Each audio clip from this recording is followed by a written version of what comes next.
Budget 2025 middle class focus রেখেই আমাদের finance minister তৈরি করেছেন। 12 লাখ টাকা পর্যন্ত যাদের ইনকাম, তাদের কোনো রকম ইনকাম ট্যাক্স পে করতে হবে না। এর ফলে সাধারণ মানুষের হাতে 70 থেকে 80 হাজার টাকা সেভ হবে। তো এই টাকায় সাধারণ মানুষ তারা ভালোভাবে খরচা করতে পারবেন, বা তারা যদি চান কোনো ভালো জায়গায় ইনভেস্টমেন্টও করতে পারেন।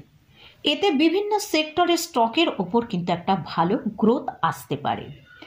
তো আমার এক ভিউয়ার্স বলেছেন যে বাজেটের পরে আমরা কোন কোন সেক্টরের স্টকের ওপর ফোকাস রেখে চলবো সেটা নিয়ে একটা ভিডিও তৈরি করার জন্য। তো তানারই রিকোয়েস্টে আজকের এই ভিডিওটা আমি আপনাদের সাথে শেয়ার করছি। এছাড়াও আজকে আরবিআই মনিটারি পলিসি এসেছে, সেখানে কিরকম কি অ্যানাউন্স হয়েছে সেটা নিয়েও আজকের ভিডিওয়ে আলোচনা করব। তাহলে চলুন ভিডিওটা শুরু করা যাক। ভিডিও শুরু করার আগে বলি, চ্যানেলে যদি ফার্স্ট টাইম ভিজিট করে থাকেন তাহলে অবশ্যই চ্যানেলটা সাবস্ক্রাইব করে নেবেন, আর পাশে থাকা বেল আইকনটা প্রেস করে রাখবেন। আমি ভিডিও আপলোড করার সাথে সাথে আপনাদের কাছে ভিডিওটা পৌঁছে যাবে। তো আজকে আরবিআই মনিটারি পলিসি ছিল, সেখানে কি অ্যানাউন্স হয়েছে সেটা নিয়ে আগে আমরা দেখে নেব। ফার্স্ট যেটা দেখতে পাচ্ছি সেটা হচ্ছে প্রায় 5 বছর পর আজকে রেপো রেটের ওপর 25 বেসিস পয়েন্ট কমানো হয়েছে। তো এই কমানোর ফলে এখন রেপো রেট হলো 6.25। নেক্সট, স্ট্যান্ডিং ডিপোজিট ফেসিলিটির রেট 6% করা হয়েছে। এর পাশাপাশি মার্জিনাল স্ট্যান্ডিং ফেসিলিটি রেট 6.5% করা হয়েছে। এছাড়াও 2024-25 সালের যে অ্যানুয়াল জিডিপি গ্রোথ রেট সেটা 6.4% অনুমান করা হচ্ছে। 2025-26 সালের যে অ্যানুয়াল জিডিপি গ্রোথ রেট সেটা 6.7% হবে বলে অনুমান করা হচ্ছে। তো মোটামুটি আজকের আরবিআই মনিটারি পলিসি আসার পর আমরা মার্কেটে স্পাইক দেখেছিলাম, যেটা নিফটি 23,694 পর্যন্ত হাই করেছিল, এবং ব্যাংক নিফটির ক্ষেত্রে আমরা দেখেছি 50,641 পর্যন্ত হাই তৈরি করেছিল। কিন্তু সেখান থেকে আমরা দেখলাম নিফটির মধ্যে একটা ভালো প্রফিট বুকিং এসছে। নিফটি যেটা লো তৈরি করলো 23,443 পর্যন্ত লো করে ক্লোজিং টাইমে 23,559 কাছে ক্লোজিং দিয়েছে, অর্থাৎ 43 পয়েন্ট নিচে ক্লোজিং দিয়েছে। তো নিফটি মোটামুটি 23,550 ওপর ক্লোজিংটা আজকে আমরা পেয়েছি। সেরকম ব্যাংক নিফটিতে আমরা দেখলাম সেখানেও ভালো প্রফিট বুকিং এসছে। ব্যাংক নিফটি আজকে যে লো তৈরি করেছিল 49,871, সেখান থেকে আমরা দেখলাম ক্লোজিং টাইমে 50,158 ক্লোজ দিয়েছে। তো মোটামুটি সেখানেও আমরা দেখছি সাপোর্টের উপরেই ক্লোজিংটা পেয়েছি। তো মার্কেট নিয়ে ডিটেলসে আলোচনা আমার যেরকম সানডে ভিডিওতে আসে সেরকম আলোচনা আমি সানডে ভিডিওতে করব। তো এবারে আসছি, এই যে আরবিআই পলিসিতে আমরা রেপো রেট 25 বেসিস পয়েন্ট কমিয়েছে সেটা দেখতে পেলাম। এর সাথে সাথেই বাজেটে যে মিডল ক্লাসের জন্য যে ভালো ইনকাম ট্যাক্সের ছাড় আমরা পেয়েছি, সেখানে প্রায় যে 70 থেকে 80 হাজার টাকা সাধারণ মানুষ সেভ করতে পারছে, তার ফলে কিন্তু মার্কেটের মধ্যে একটা ভালো বুস্ট আসার সম্ভাবনা রয়েছে। সেখানে কোন কোন সেক্টরগুলো আমাদের ফোকাসে রাখতে হবে এবং সেই সেক্টরেরই বিভিন্ন স্টক নিয়েও আজকের ভিডিওয়ে আলোচনা করব। তবে প্রথমেই বলে রাখি, করছি শুধুমাত্র এডুকেশনাল পারপাসে। এখানে এই স্টকে কোনো বাই রেকমেন্ডেশন নেই। আপনারা যদি এইসব স্টকের কোথাও কোনো বাই করতে চান তো আপনারা আপনাদের ফাইন্যান্সিয়াল অ্যাডভাইজারের সাথে আগে পরামর্শ করে নিয়ে তারপরেই বাই করবেন।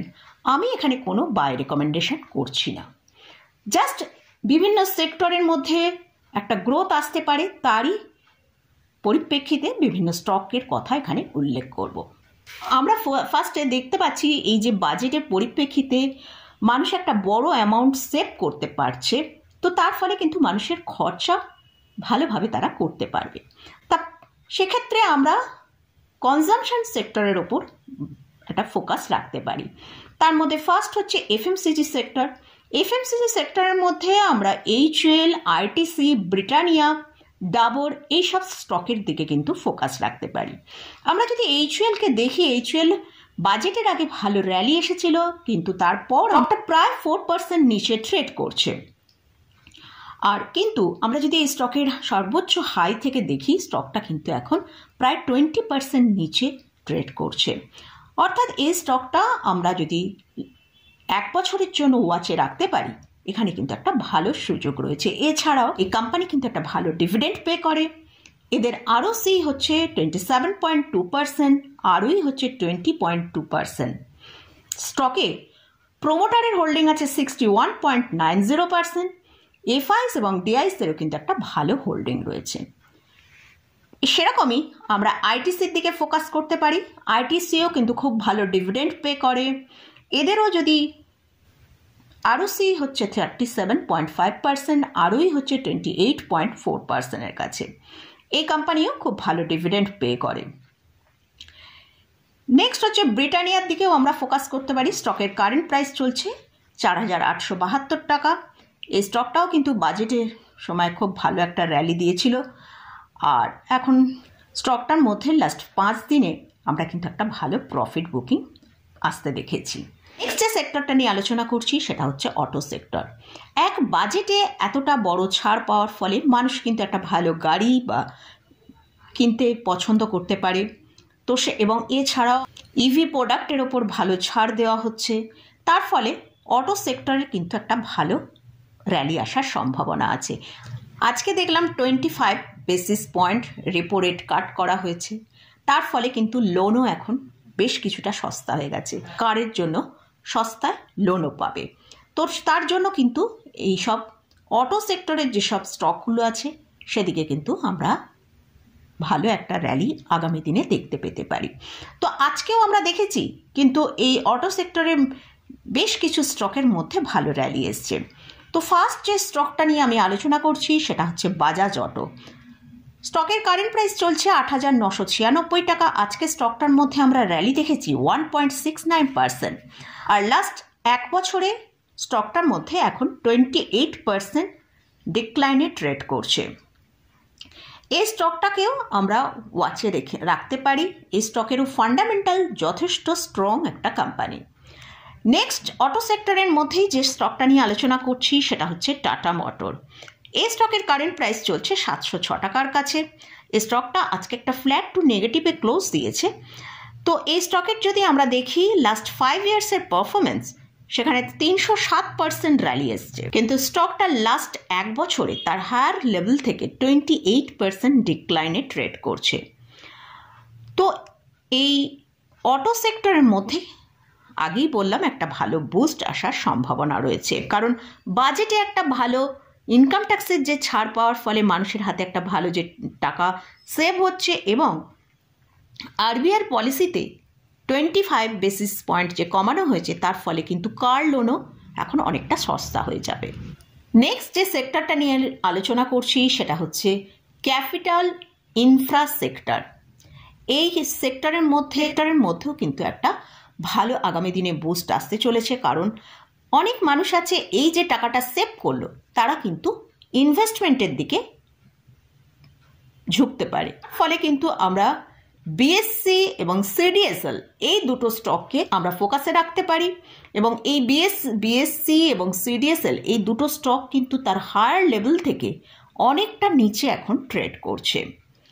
নেক্সট যে সেক্টরটা নিয়ে আলোচনা করছি সেটা হচ্ছে ফাইন্যান্স সেক্টর।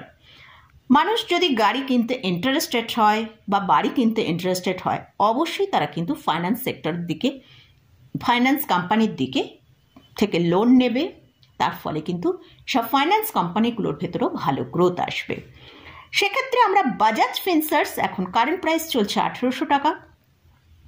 তো এই স্টকটাকে আমরা লাস্ট 5 ইয়ার্সের পারফরমেন্স যদি দেখি, সেখানে আমরা দেখতে পাচ্ছি স্টকটা 52% নিচে ট্রেড করছে, কিন্তু লাস্ট 1 বছরের যদি পারফরমেন্স দেখি সেখানে 12% র্যালি দিয়েছে। তো আগামী দিনে কিন্তু এই স্টকটার মধ্যে একটা ভালো গ্রোথ অপরচুনিটি হতে পারে। তো এই স্টকটাকেও আমরা ফোকাসে রেখে চলতে পারি। নেক্সট এই ফাইন্যান্স সেক্টরের মধ্যে যে স্টকটা নিয়ে আলোচনা করছি সেটা হচ্ছে এলআইসি হাউজিং ফাইন্যান্স। এই স্টকের কারেন্ট প্রাইস চলছে 577 টাকা। স্টকটা লাস্ট 1 বছরে তার যে হাই তৈরি করেছিল সেখান থেকে 29% নিচে ট্রেড করছে। তো এখন এই স্টকের কারেন্ট যে পি চলছে সেটা 6.17 কাছে। তো এই স্টকটার কারেন্ট যে পি সেটা অনেকটাই নিচের দিকে আছে। তো এই স্টকটাকেও আমাদের ওয়াচে রাখতে পারি। নেক্সট যে সেক্টরটা নিয়ে আলোচনা করছি সেটা হচ্ছে ফুটওয়্যার সেক্টর। আমরা দেখেছি লেদার ইন্ডাস্ট্রির ওপর আমাদের ফাইন্যান্স মিনিস্টার কিন্তু খুব বেশি জোর দিয়েছেন এবং এই সেক্টরকে যাতে আরও ভালো গ্রোথ আসতে পারে তার জন্য তিনি ফোকাসে রেখেছেন। তো ফুটওয়্যার সেক্টরের মধ্যে যে স্টকটা ফার্স্ট আলোচনা করছি সেটা হচ্ছে বাটা ইন্ডিয়া। 1334 টাকা এখন কারেন্ট প্রাইস চলছে। স্টকটা লাস্ট এক বছরে যদি পারফরমেন্স দেখি সেখানে দেখছি 21% নিচে ট্রেড করছে, অর্থাৎ তার হায়ার লেভেল থেকে প্রায় 21% নিচে ট্রেড করছে। এই ফুটওয়্যার সেক্টরের মধ্যে সেকেন্ড যে স্টকটা নিয়ে আলোচনা করছি সেটা হচ্ছে ক্যাম্পাস অ্যাক্টিভওয়্যার লিমিটেড। এই স্টকের কারেন্ট প্রাইস চলছে 275 টাকা। লাস্ট 5 ইয়ার্সে এই স্টকের যদি পারফরমেন্স দেখি স্টকটা প্রায় 598 টাকা থেকে এখন 275 টাকায় ট্রেড করছে, অর্থাৎ স্টকটা 53% নিচে ট্রেড করছে। লাস্ট যে সেক্টরটা নিয়ে আলোচনা করছি সেটা হচ্ছে কনজিউমার ডিউরেবল সেক্টর। এই সেক্টরের মধ্যে এখানেও কিন্তু মানুষ অনেক রকম জিনিস বাই করতে, ইলেকট্রনিক্স যেসব জিনিস কনজামশনের ওপর তাদের ফোকাস থাকতে পারে। তো সেক্ষেত্রেও এই কনজিউমার ডিউরেবল সেক্টরের মধ্যেও একটা ভালো আগামী দিনে স্পাইক আসার সম্ভাবনা আছে। তার মধ্যে থেকে কয়েকটা স্টক এখানে আলোচনা করছি। ফার্স্ট হচ্ছে হেভেলসের কারেন্ট প্রাইস চলছে 1612 টাকা। এই স্টকটাও তার হায়ার লেভেল থেকে লাস্ট এক বছরে যদি এখানে দেখি 22% নিচে এখন ট্রেড করছে, কিন্তু লাস্ট এক বছরে এই স্টক পারফরমেন্স দেখিয়েছে যেটা 53% র্যালি দেখিয়েছিল, কিন্তু সেখান থেকে স্টকটা এখন প্রায় 22% নিচে ট্রেড করছে। নেক্সট যে স্টকটা এই সেক্টরেরই নেক্সট যে স্টকটা নিয়ে আলোচনা করছি সেটা হচ্ছে ক্রম্পটন গ্রিভস। এই স্টকের কারেন্ট প্রাইস চলছে 365 টাকা। এই স্টকটার লাস্ট এক বছরে এই স্টক যে পারফরমেন্স দেখিয়েছে 64% র্যালি এসেছিল, তো সেখান থেকে স্টকটা এখন প্রায় 25% নিচে ট্রেড করছে। তো আবারও বলছি, এই যে এতগুলো সেক্টর নিয়ে প্রায় 6টা সেক্টর নিয়ে আমি এখানে ডিসকাস করলাম। তো এই স্টকগুলোর মধ্যে থেকে যদি কোনো স্টকের ফান্ডামেন্টাল আপনাদের জানবার ইচ্ছা থাকে ডিটেলসে, তাহলে আপনারা আমায় কমেন্ট সেকশানে জানাতে পারেন। সেই স্টকটা নিয়ে আমি ডিটেলসে আপনাদের সাথে আলোচনা করব। এই যে এতগুলো স্টক নিয়ে ডিসকাস করলাম, এই স্টকের কোথাও যদি কোনো পজিশন নিতে চান তার আগে ভালো করে আপনাদের যে ফাইন্যান্সিয়াল অ্যাডভাইজার আছে তার সাথে একবার পরামর্শ করে নিয়ে তারপরেই পজিশন নেবেন। আমি জাস্ট এডুকেশনাল পারপাসেই আমার এই ভিডিও আপনাদের সাথে শেয়ার করেছি। আজকের মতন ভিডিওটা এখানেই শেষ করছি। ভিডিওটা যদি ভালো লাগে অবশ্যই লাইক করবেন, শেয়ার করবেন, সাবস্ক্রাইব করবেন। ধন্যবাদ।